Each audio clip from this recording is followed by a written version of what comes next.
80% des personnes ayant suivi un régime ont au minimum perdu 1 à 3 kilos.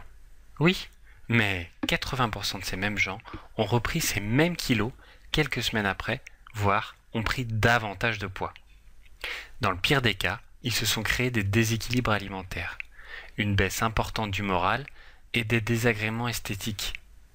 Pour autant, faut-il renoncer à se sentir fier de son corps, à être en bonne santé et à allonger sa durée de vie?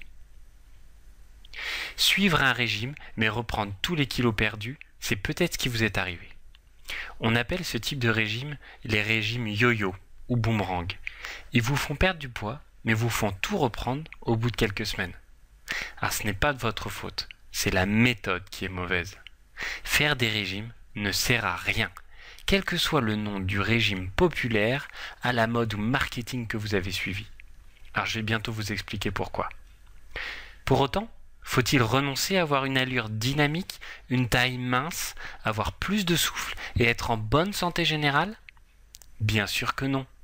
Pourtant, au risque de vous surprendre, tous ceux qui y sont arrivés à mincir pour de bon n'ont pas suivi de régime au sens classique du terme. Mais avant d'aller plus loin, je voudrais vous déculpabiliser. Si vous n'arrivez pas à mincir, ce n'est pas votre faute. C'est notre style de vie moderne qui est la cause de tout cela. Croyez-vous que les gens souffraient de surpoids au Moyen-Âge ou avant l'ère de la révolution industrielle? Alors, qui sont les ennemis de la minceur et de la santé physique? C'est d'abord la malbouffe. C'est l'inactivité physique. 80% des gens travaillent 7 heures par jour, assis derrière un bureau. Ils atrophient leurs muscles et s'engraissent peu à peu. Ce sont aussi les médias et la publicité en général. Les industries nationales et multinationales dépensent des millions en publicité à nous faire croire que leur produit est bon, que leur produit est sain. On est comme hypnotisé par ce média de masse qui nous rabâche ce que l'on doit manger. Tiens, vous connaissez sûrement cet extrait de pub. Les produits laitiers sont nos amis pour la vie. L'industrie laitière a dépensé des millions en publicité, en sponsoring, pour associer leurs produits, le lait, à la santé. En fait, on sait maintenant que le lait maternel est indispensable entre 0 et 2 ans, car c'est le seul aliment comestible pour les bébés. Mais consommé en grande quantité, le lait animal est source de problèmes de cartilage et de surpoids. Savez-vous qu'un veau prend 25 kg par mois rien qu'en buvant le lait de sa mère?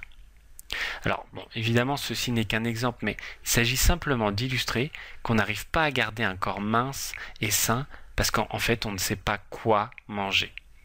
Parce qu'on est soumis sans cesse à la tentation de la malbouffe et que lorsqu'on a la volonté de mincir, on perd la motivation car on n'a pas les armes psychologiques pour mincir durablement. En fait, on ne doit pas faire de régime, on ne doit pas faire de diète, on doit tout simplement changer d'alimentation.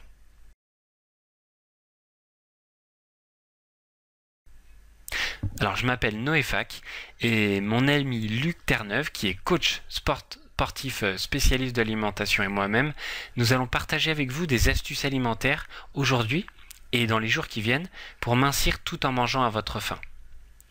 Des astuces psychologiques pour perdre du poids puis maintenir votre poids de forme.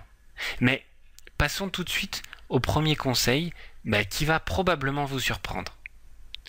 Premier conseil, pesez-vous chaque jour à heure fixe lorsque vous cherchez à perdre du poids. C'est ce que font les grands sportifs pour lesquels le contrôle du poids est évidemment primordial. C'est par exemple ce que faisait Yannick Noah lorsqu'il était à son apogée en tennis. Alors, pourquoi se peser tous les jours? Tout simplement pour vérifier les effets de votre changement d'alimentation. Évidemment, pour décider qu'une action est efficace, il faut forcément l'évaluer. Je vais d'ailleurs vous offrir dans quelques instants un logiciel très simple qui tourne sous Excel pour créer votre courbe de poids. Ce logiciel, vous l'avez sur votre ordinateur. Pour créer votre courbe de poids qui va vous permettre de mesurer les progrès que les conseils que je vais vous délivrer dans la prochaine étape vont vous permettre.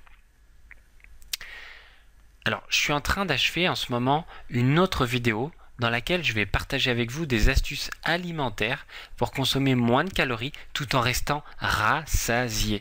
Et également des astuces psychologiques pour ne plus être tenté de faire des écarts qui sabreraient tous vos efforts pour mincir. Alors dans quelques minutes, vous allez pouvoir recevoir par mail votre logiciel de suivi de poids. Il vous suffit simplement de répondre dans les commentaires sous la vidéo à la question suivante. Quel bénéfice sur votre vie représenterait le fait de retrouver la ligne et d'être enfin fier de votre silhouette? Dit autrement, quelles conséquences négatives sur votre vie aurait le fait de rester en surpoids, de ne rien changer à votre situation actuelle? Alors s'il vous plaît, dites-le moi dans les commentaires que j'aurai plaisir à lire et vous aurez en quelques minutes accès au logiciel de contrôle de poids qui va vous être envoyé par mail. J'ai eu grand plaisir à partager cet instant avec vous et je vous dis à très vite pour la prochaine vidéo. À vous dans les commentaires.